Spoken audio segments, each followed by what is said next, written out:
Good morning, Stupid Nation. This is Dave Martin coming at you from Awake Church.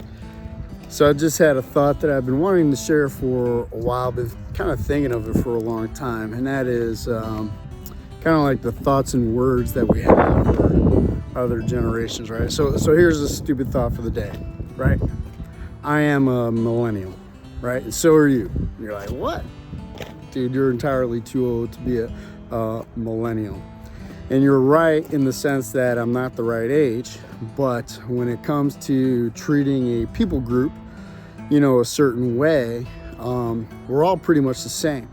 And this is what I mean by that. The generation before me taught, Generation X or treated Generation X a certain way, and I think it's very similar to the way that my generation is treating the up and coming generation. And what I mean by that is we have a lot of negative things to say about the up and coming generation. So I go to Awake Church, right behind me. This is where we celebrate, who Jesus Christ is in our lives. And I see a lot of the next generation, coming to this church. And actually I had a quick conversation with somebody who was coming to church, who was my age, maybe even a little bit older. And the joy that we had between each other because we saw the next generation coming to church. But even more than that, just more than just the next generation coming to church. I served in the military for 30 years, and guess what? I saw the next generation volunteering to serve their nation.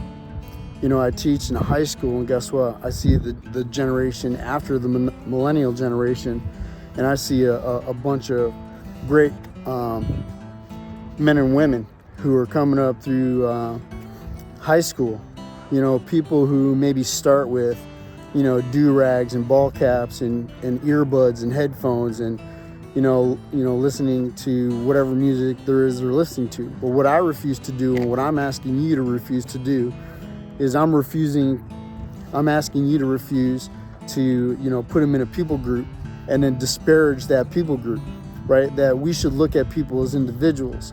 And we should think the best of that people group, or we should look and think the best of that particular person.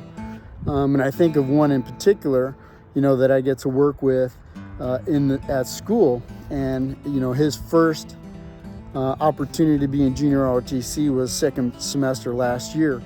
And he was one of those guys who wore a do-rag and wore a ball cap and had earbuds in and didn't particularly listen to the school rules, and he was going to do everything in spite of. But then he came into junior ROTC, and my counterpart was his instructor. And the next thing you know, he starts wearing his ball cap less and less, and the do-rag disappears and the earbuds come out.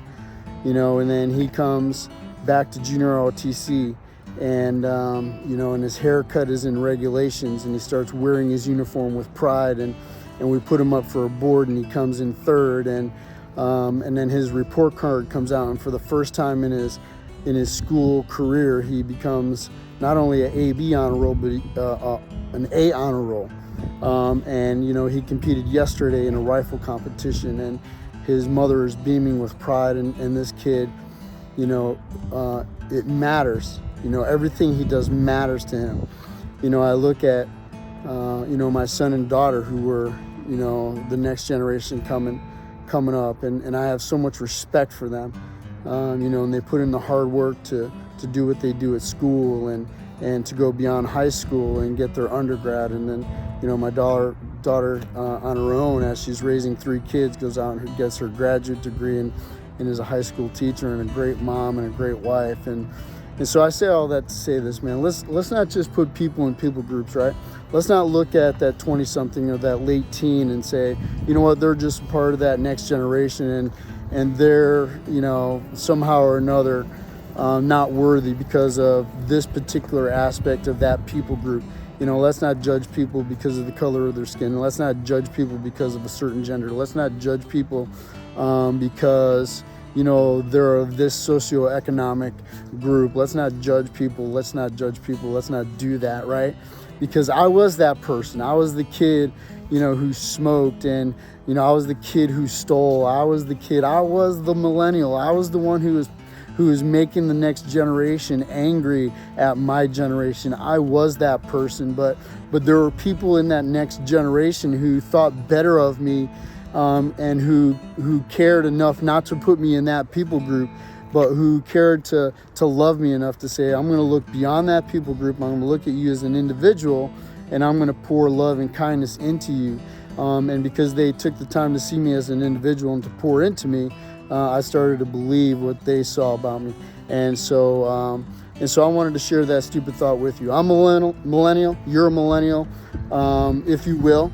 But it's time that we consider the fact that we are no longer a people group, that we are individuals, and that we should see people as individuals, and we should do what is right by them, and we should love them for who they are, right, and be willing to pour into them, so that they can realize their full potential and become the people that God has intended them to be. I love you guys. I'm going to go in and get some Jesus. My wife just texted me, and she's like, hey, you coming in? So let me go do life with my wife, and I will catch you on the next vignette. Bye.